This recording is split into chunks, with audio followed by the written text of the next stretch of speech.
है नमस्ते।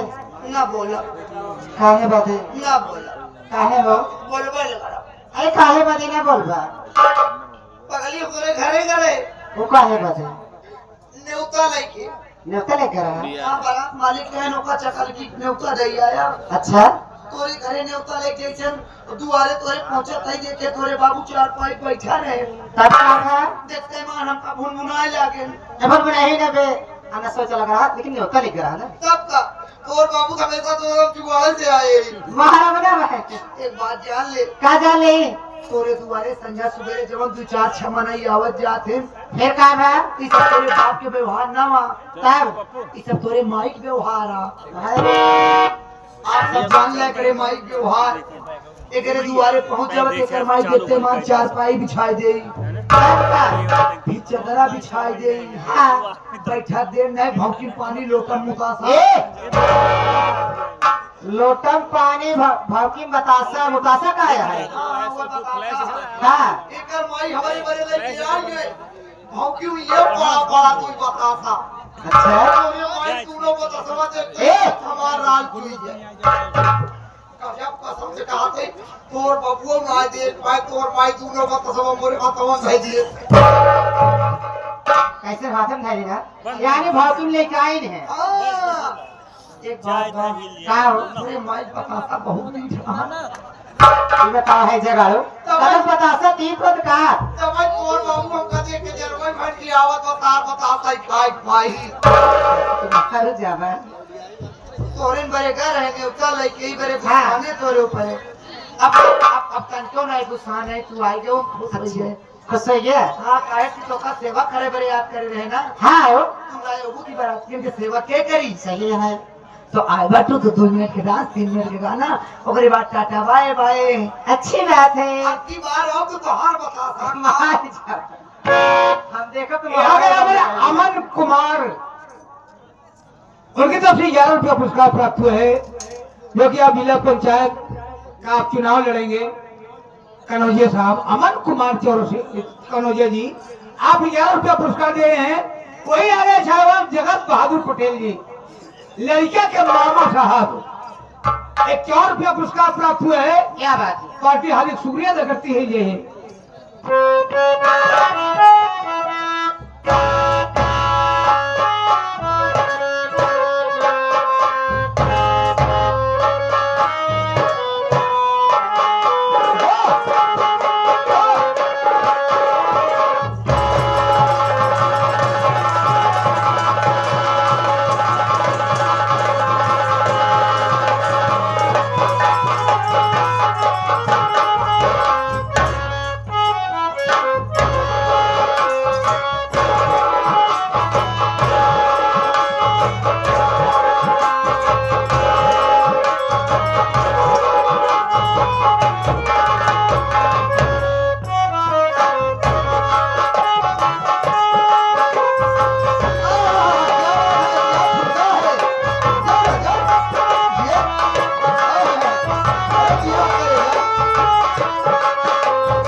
श्रीमान हमारे राजू प्रधान, आदरणीय श्रीमान हमारे राजू प्रधान जी, जो कि आप यहीं के रहने वाले हैं। अभी अभी कोई पैसा देकर गया जो अपना नाम नहीं बताए। क्या हमको खुशी बात इसकी है कि जो प्रधानी 1 साल आगे चली गई। क्या हमको इस बात का खुशी है कि हमारे प्रधान अभी 1 साल हम लोगों के बीच में और रहेंगे। आओ का भाई, अब 5 साल हो जाए, 6 साल हो गए, लेकिन 6 साल हो गए, लेकिन 6 साल के काम के बाद जब प्रधान है कुछ कही न पाए, केवल किचहीने भी साल भर भी थी, हमें कुछ कही ना पाई है। आपकी तरफ से 100 रुपए का पुरस्कार आया है, बहुत बहुत धन्यवाद। मैं दुआ करूंगा कि आप इस वर्ष प्रधान हैं, फिर अगली पंचवर्षी जो आ रही है इसमें भी आप प्रधान बनिए, गांव का विकास करिए। बहुत बहुत धन्यवाद।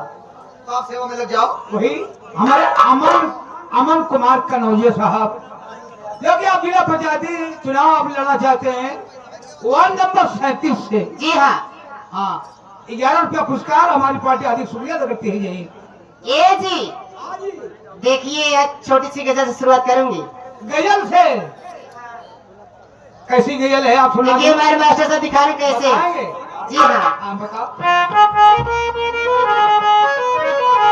क्या बात है। और प्यार के मोड़ पर मिल गए हो अगर, और प्यार के मोड़ पर मिल गए हो अगर, फिर से मिलने मिलाने का वादा करो। प्यार के मोड़ पर मिल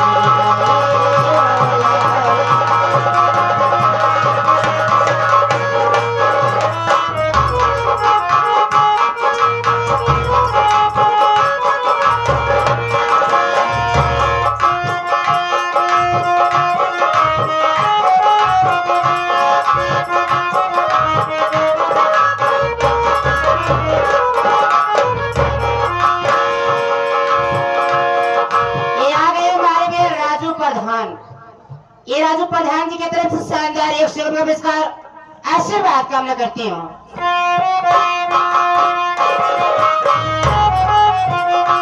प्यारी के मोड़ पर मिल गए,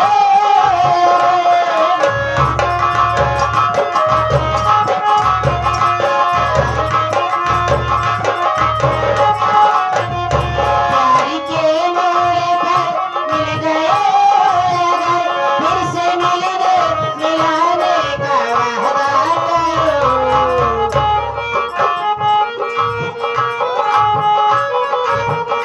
जा रहे हो तो आने का वादा करो।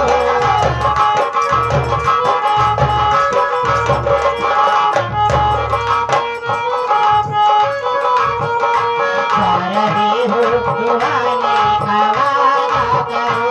आ रहे हो तो जाने की विदा करो।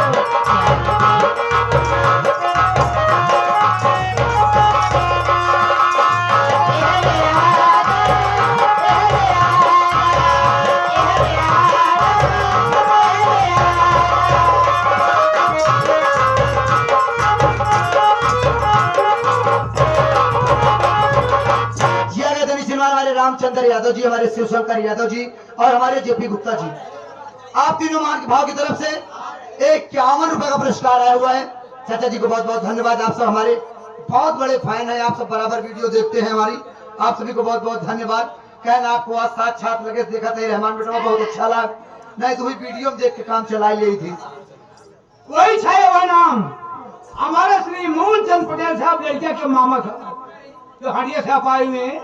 51 रुपया पुरस्कार आप जीतिए। बहुत है भाई, ये हमारे मुन्ना मिस्त्री है, ये आपकी तरफ से 21 रुपए का पुरस्कार आया हुआ है। बहुत बहुत धन्यवाद, इस बात का धन्यवाद। प्यारी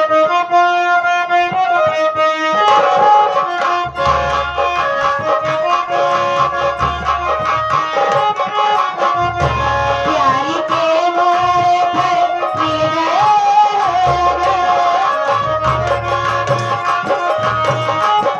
प्यारी के मोरे पर मिल गए फिर से मिलने मिलाने का वादा करो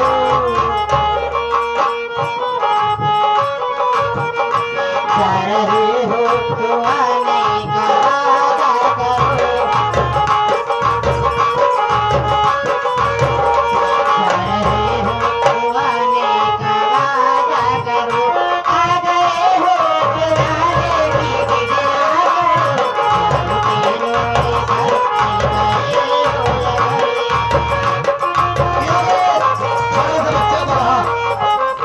ये बलहा ये बलहा शिवांश ये बलहा की तरफ से 11 पुरस्कार बहुत बहुत धन्यवाद।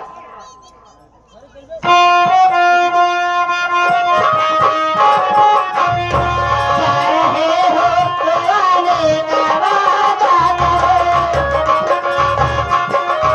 जा रहे हो तो आने का वादा करो आ गए हो तो जाने की जिद ना करो प्यार के मोड़े पर मिल गए हो अगर प्यार के मोड़े पर मिल गए हो अगर फिर से मिलने मिलाने का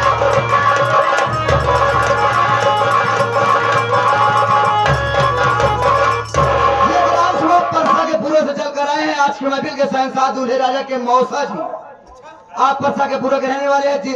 दूल्हे राजा के मौसा जी आए हुए हैं। क्या बात है अब दुल्हा मौसिया समझा हाँ हमारे हो मौसिया दुल्हा के अगली तोरो मौसिया है। अरे पहाड़ अंजाल हमारा हाँ एक तो भाग्य दुल्हा मौसिया, फिर कहा था जब थोड़े दुल्हा मौसिया तोरो मौसिया। हाँ 51 रुपए का पुरस्कार आप दे रहे हैं, बहुत बहुत धन्यवाद। इसी बात की कामना है, बहुत बहुत धन्यवाद। तू सेवा में लगी रहता है, हम मम्मा से मिल के आवते हैं। दौड़ जब अम्मा जरूर मिल गया भाई भी है आई है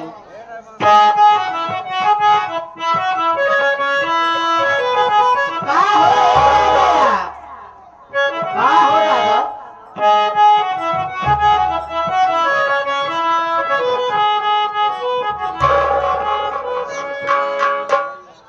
आचार्य भाई के मिलन में कैसे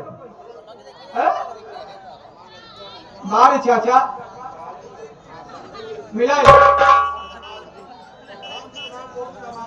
ये आगे राजू प्रधान देखा इनका समझी है हाँ ये देखा मछली शहर की धरती से शानदार कर दे पुरस्कार आशीर्वाद कामना बा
पटेल जो कि आप हरिया से चलकर आ पाए हैं। आप दूल्हे राजा के भाई हैं। जी हाँ आपकी तरफ से 51 रुपए का पुरस्कार, बहुत बहुत क्या धन्यवाद। बात आशीर्वाद की कामना है, बहुत बहुत धन्यवाद। ए मना अरे तई नमो नमो अंदाज में चल नहीं अच्छा और का नेकम चले और का नौकम चला जैसे नहीं बाटू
हमारे मोहन यादव जी ड्राइवर साहब, इंटरनेशनल भेज रही ड्राइवर, हूँ। इंटरनेशनल ड्राइवर अच्छा हमारे मोहन यादव जी। क्या